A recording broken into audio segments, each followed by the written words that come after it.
Angel fans, there's been a lot of conversations about how many games this team can win in 2024. We've seen discussions that they're going to lose 100 games, which is something they've never done. We've also seen discussions that they might be around the 68 to 70 win margin. So what do Locked On Everydayers think? And what do we think? And what do the projections say? It's time to get locked on with Mike and John. And this is Locked On Angels. You are Locked On Angels, your daily Los Angeles Angels podcast. Part of the Locked On Podcast Network, your team every day. Thanks for making Locked On Angels your first listen of the day. You can find us anywhere you get your podcasts, including Apple Podcasts, Spotify, and SiriusXM by searching Locked On Angels. And if you'd like to give back to the Super Halo Bros for all the Super Halo content, here's some things that you can do. Leave us a rate and a review on Apple Podcasts. If you're watching on YouTube, hit that thumbs up button. And if you're not subscribed already, please subscribe and become a Locked On Everydayer. We're almost at 7,000 subscribers, so we need your help to get there.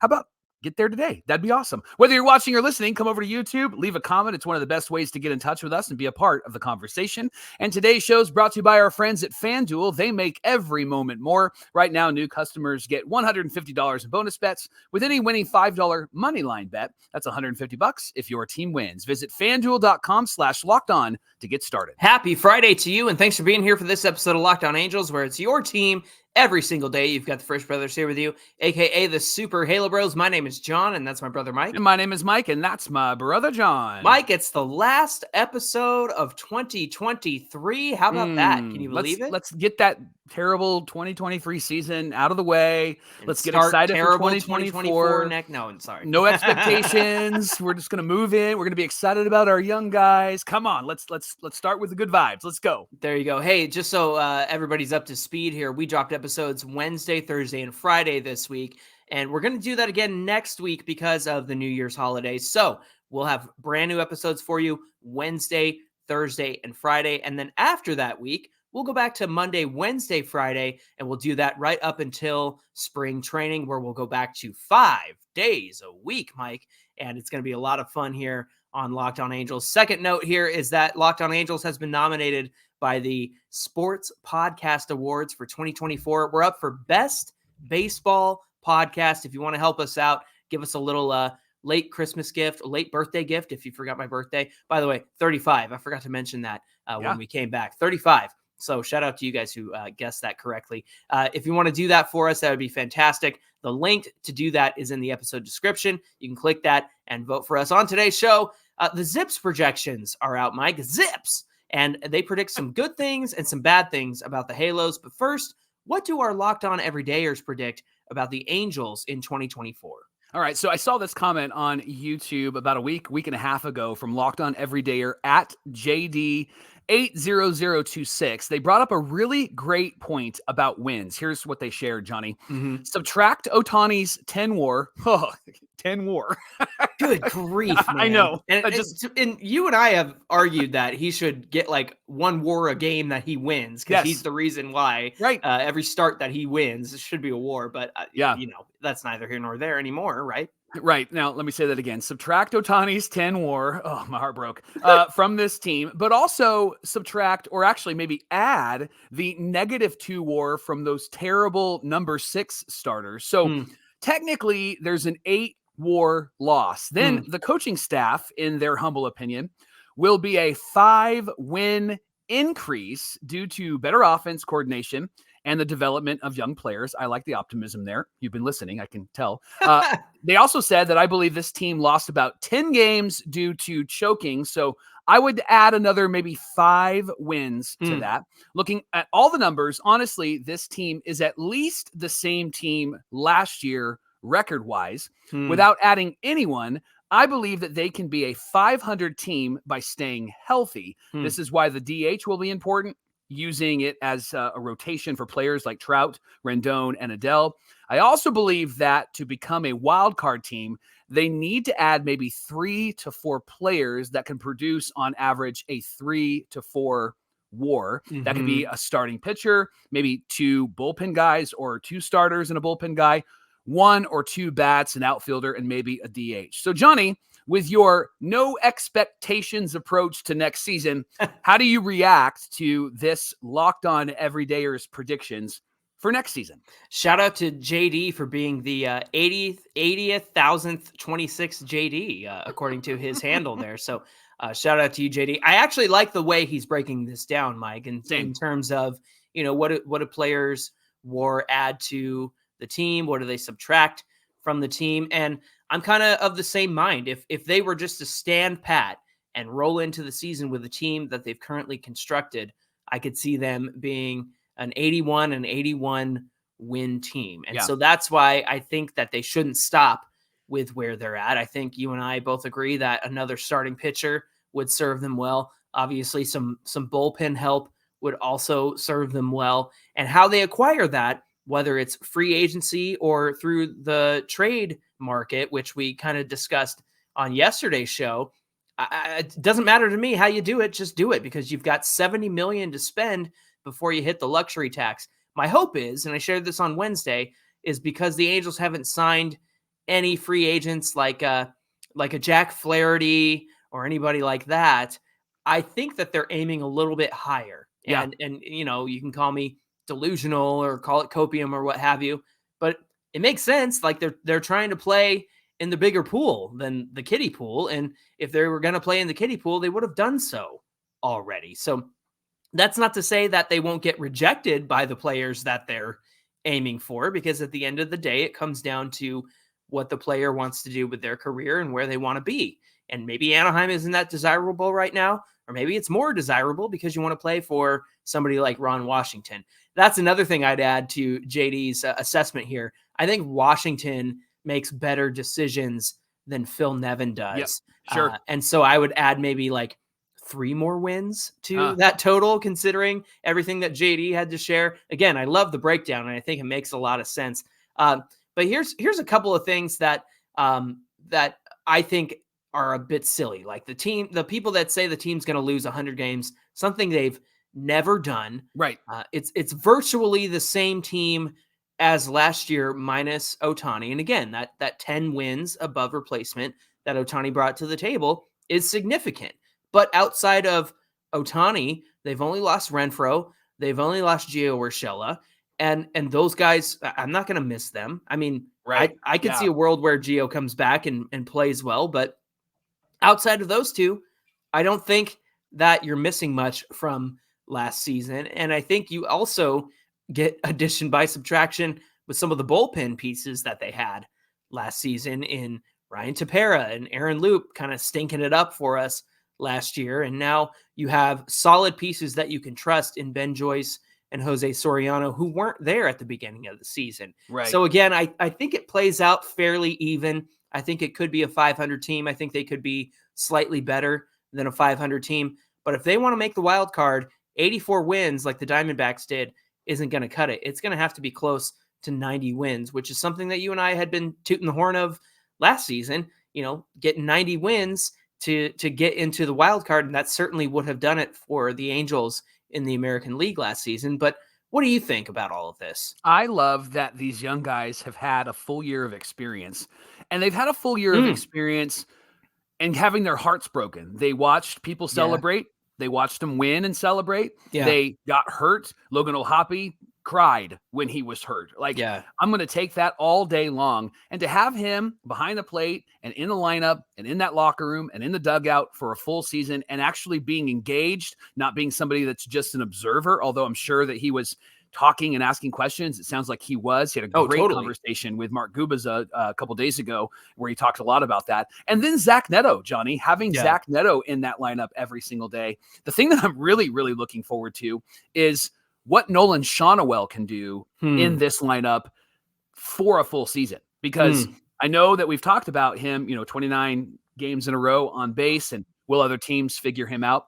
John, I just love this guy because he was interviewed recently, and he said when he takes a strike or swings and misses in the cage, he takes himself out of the cage, like punishes himself, won't go. He'll take a timeout and have to run laps or something like that. If he takes a ball that he thought was a ball, but is a strike, he'll take himself out. And so that's why his eye is so good. I know his power is questionable and maybe a bit concerning, but to see him have a full season at the plate, Johnny, I would have expectations sorry, we said no expectations, but I would say that I would have expectations that he would be somebody in the 290 to 300 batting range and maybe have an on-base percentage of around 400 at the top of this lineup. And that alone tells me that this team is going to be competitive. These guys are going to fight. And that's why I don't think that they're going to be this team that just completely falls off the cliff.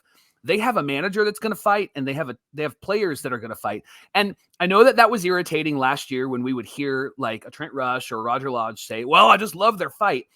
What I'm saying that's different from last year is that this team will fight competitively. It won't be like, well, we got to kind of, scratch and claw to get back into this game. And well, we lost it, but we fought, right? It's going to be a team that will be there in the end, that will be there trying to win the game. I really see a big mindset shift with Ron Washington and with these young guys in charge, which is why I think that these numbers, according to JD, I would agree with him. I could see the Angels finishing at about 500. Obviously, we would want more and better, but with this team as is, that seems to be pretty reasonable. I think it's reasonable too, and I don't think it's going to be the complete disaster that a lot of fans project it to be, especially, like you said, the 100 loss team or the 68 win team. I think they'll be at least what they were last season, if not better, and make it to 500. Mike, I want a locker room full of guys who hate losing, and it seems like these young guys really hate losing, and they're not going to put up with it, and they're not just going to sit back and collect their checks like some people on the team. I won't name names here, but everybody knows who I'm talking about. Yep. But at the end of the day, I think I understand what you're saying with fight. Like fight is an ethereal, non-tangible sort of idea, right? Yeah. But you look at these guys and they're young, and this is what they're here for. They're here to play baseball, and they're here to win baseball games and kick butt and chew bubble gum, and they're all out of bubble gum, right? In the words of Roddy Piper. Roddy Piper. So I think that what you're trying to say here is that's the tangible attitude, at least, is that these guys are ready to fight. They're ready to go out there and play. I'm excited to watch it. And again, no expectations. If they are a disaster, I'm excited that these guys are going to get a full season of playing time to figure out what they're best at.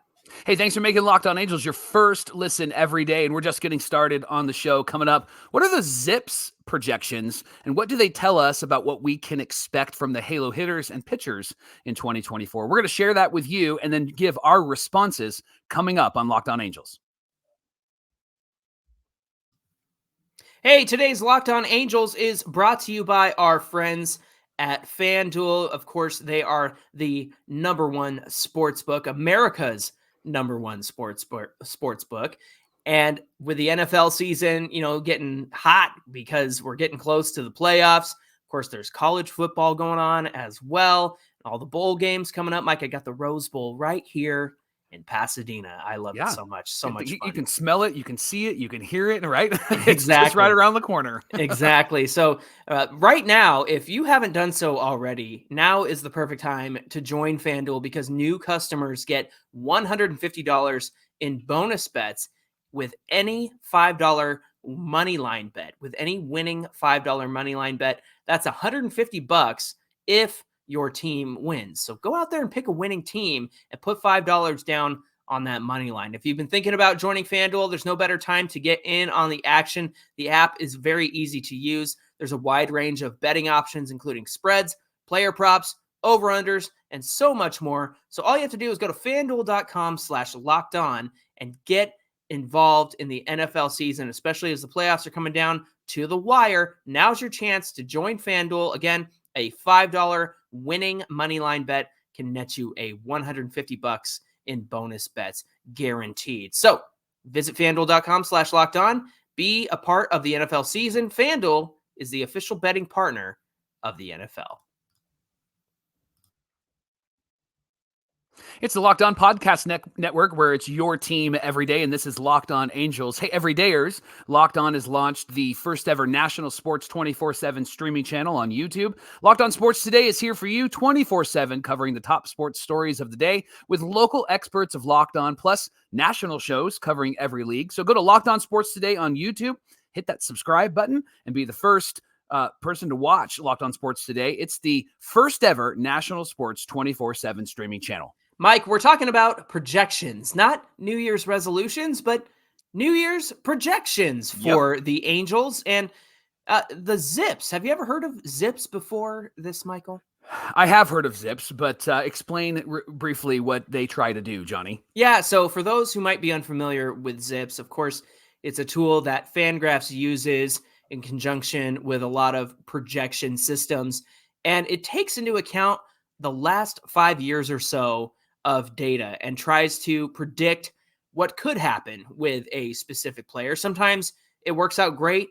Sometimes you look at it and you go, what are you talking about? How is that possible? For example, I was really upset with Mike Trout's projections last season, as were many Angel fans. And I think even this season, Mike, they don't look very good. They don't, no. And it's funny to me because it's not so much that they're taking into consideration like age and maybe stuff slowing down or what have you. It's more looking back at the last 5 seasons. And the problem with that is there's been so many injuries in the last 3 years for Mike Trout that he hasn't been able to be Mike Trout on full display. So when we talk about projections, we want you to take these with a grain of salt because it's a predictor in the sense that, yeah, you can imagine they'll be somewhere around here. However, it's not set in stone. It's not gold, right? And so I think that's an important note to make before we get into some of these projections. Mike, why don't you start us out with some good news? For the love of God, please give us some good news. Here's the good news. ZiPS sees significant growth from Zach Neto, Nolan Shonowell, and Logan O'Hoppe. So that's the good news because they're going to have a full season. They're going to be there. The expectation is they'll be healthy. So they see a lot of significant growth from those guys. Second, ZiPS sees Trout and Rendon playing more games in 2024 than they have in years past. It doesn't mean that they're not going to get hurt or miss some time, but according to the numbers, ZiPS predicts that they'll both play in more than 100 games apiece, which hasn't happened since Rendon's been there. Yeah. And so that would be significant. I'm thinking back to the stats of Rendon, Ohtani, and Trout. Like they were on the field together, 80 times in the years that they were together. Yeah, it was 30% of the time or something. It was ridiculous. Yeah. And then the third piece of good news is that ZiPS thinks that players like Michael Stefanik and Louis Rengifo will perform well in their roles if they're given 120 plus games to play in. You mean consistent playing time will make them better players? How about that? They really actually are looking at Stefanik as somebody who could be a key piece off the bench as well. So we're going to share the combined WAR that they're giving for each position. But Johnny, we got to talk, if we're going to talk good news, we got to talk bad news. So bring on some of that bad news. All right. I'll be the negative one this time around. So ZiPS sees the loss of Ohtani as really significant, and there isn't really a replacement that will fill that role. I think that's pretty obvious. You don't need a machine to predict that for you, Mike. You just need JD on YouTube to predict that for you and nail it. Great job, JD. ZiPS doesn't see the depth as helpful to this team as of right now because it's paper thin. So once you get past some of the bench pieces and you start dipping into AAA and AA, there's a lot of question marks there. I know that Kyron Paris is a highly touted Angels prospect, but that's a prospect, right? Yeah. And so you don't really know what you're going to get with that. That's why signings like a Jake Marisnick are necessary because you need at least an MLB capable player to come up and fill in if there's an injury or if there's somewhere that they need to fill in, like Marisnick in the outfield defensively. That's going to be the kind of move that you want to see. Right. So that's why these minor league moves have been so helpful because the depth really is paper thin. These projections came out before some of the more recent moves of the minor league deals. So it doesn't give much confidence, but I think that we can be assured that the moves that they have made really help out their depth. Now, ZiPS only has a small sample size for some of the young players, so the projections don't really give us a clear picture of who these players can be outside of that. They're also not confident in the Angels prospects outside of Kyron Paris, who they can project to actually be a 5-WAR player over the next 5 years. So that's a really interesting note as well. So then there's a really great graphic that came out from ZiPS that kind of sums this all up, Mike. Why don't you talk about that? Yeah, let's read. It gives the ZiPS WAR for each position. So Johnny and I are going to go back and forth with each position. Let me start in left field, and ZiPS projects that Ward and Adele will be the primary players in left field. And their prediction is that they will have a combined 2.3 WAR in left field in 2024. Yeah, and then Trout and Moniak running center field would bring a 4 WAR. And then if you bump over to right field, Moniak and Adele platooning out there would bring a 0.7 WAR. Again, that's wins above replacement, essentially how many wins they add to a team just by virtue of being there. Now, here's the most interesting stat, Johnny. ZiPS predicts that Rendon and Rengifo will be the primary third baseman on this team. Both of them will switch off, probably Rendon playing a bit more. And they're predicting a 2.2 WAR combined at third base with both of those players. Again, they're also predicting that Rendon is going to play a whole lot more. But remember, it takes the last 5 years, and so it does include 1 or 2 of Rendon's really good years with the Nationals. So that's going to impact this projection. But they're saying that Rendon's going to be in there a whole lot more and that he's going to produce, which is something that we can thank the good Lord for, because that hasn't happened in a whole long time, right? Yeah, exactly. Zach Neto is actually going to add 3.1 wins above replacement at the shortstop position, and that's assuming he plays there full time. Then some combination of Rengifo, Drury, and Stefanik at second base would add about 1.8 worth of WAR. Then over at first base, they're projecting Nolan Shawnuel over there, perhaps Evan White. That's somebody that we can't forget about being in AAA there, Mike. Yeah. And then Brandon Drury, the combination of them would add 1.8 to the team. And then finally, Ohapi and Theis behind the dish would be a combined 2.3 WAR. I think Ohapi is going to actually contribute to that more than the combined of Ohapi and Theis. I think Ohapi is going to add a lot behind the dish. I think they're assuming that Theis is going to drag that down. But again, Theis's last 5 years have not been great. Right. And like we talked about yesterday, there might be a world where he does improve this season. And then finally in the DH spot, they're assuming that Drury, Trout, Rendon, and Adele will combine for a 1.1 WAR there as well. So that's all the position players. And coming up on Locked On Angels, we're going to get into the projections for the pitchers, and we'll talk about all of that in just a minute. Locked On Angels is brought to you by our friends at Logix Credit Union. They have the best lineup in LA right now. Forget Freddie Freeman and Mookie Betts and Shohei Ohtani. The best lineup is at Logix Credit Union, and it starts with the auto loans from Logix. They have a great lineup of really great people that will help you. And at the top of the lineup is the proven and dependable new and used vehicle loans. You can count on Logix to give you low rates and save you big time bucks. Next up, they have an exciting new rookie sensation in their electric vehicle loans with super low rates and flexible payment terms. And then rounding out their lineup, they've got their auto refinancing loans and lease buyout loans. With Logix, you can lower your monthly payments and get back on the road to owning your car a whole lot faster.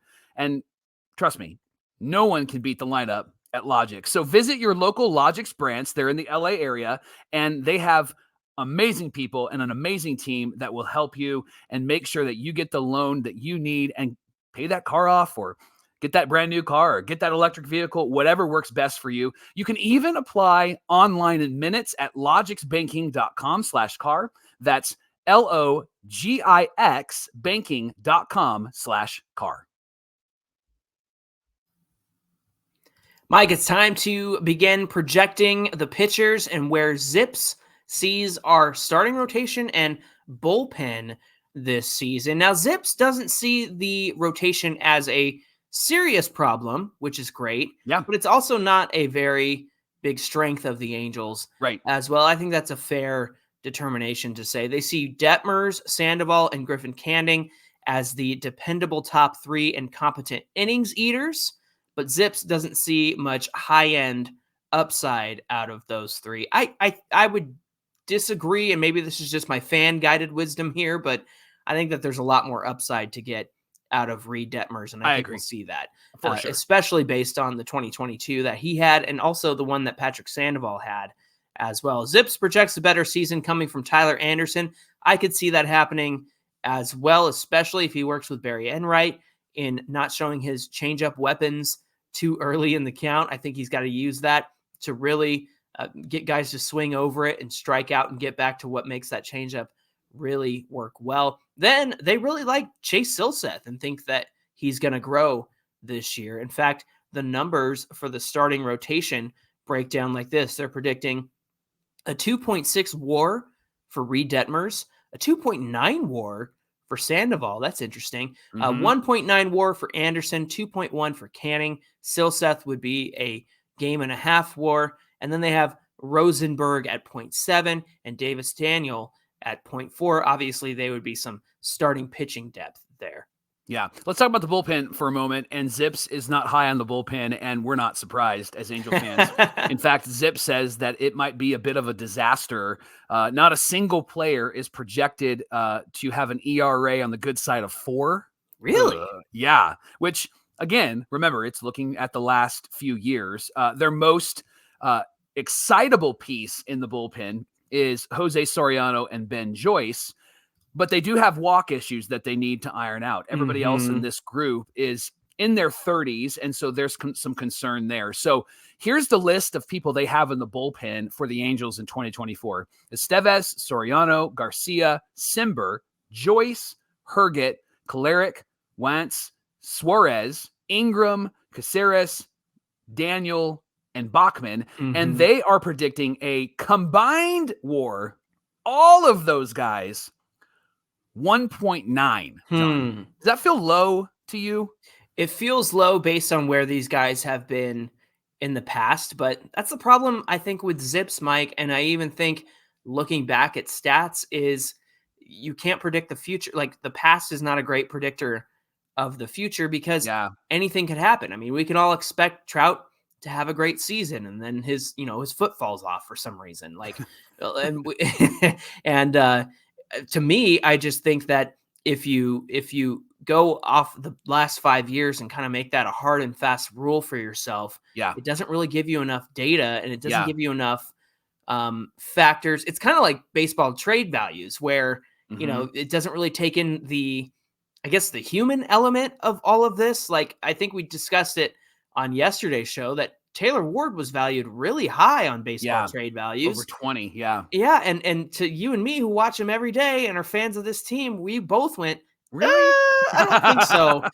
And I think the same can be said with projections, Mike. Sure. I think the same can be said because the human element there and the many, many factors of baseball are also in play. Yeah, I look at this rotation or this bullpen right now, and I'm looking at Bachman, and I'm looking at Joyce, and I'm looking at Davis Daniel. I'm even looking like somebody like Ingram and even Soriano. I know he had a full season last year, he had an injury in between, but those are young guys, John, and there's not much that you can predict off of what those young guys are doing. And so all you have is what you have from last season. Johnny, I would have expectations that Sam Bachman is going to be a huge piece. I think so. And I think that Ben Joyce as well. Ben Joyce is going to be somebody that the Angels can count on. And then if you have somebody like a Soriano at the tail end of this bullpen, I think that you could really be excited about who you have for the 7th, 8th, 9th, or the 6th, 7th, 8th, and maybe Estevez being the 9th.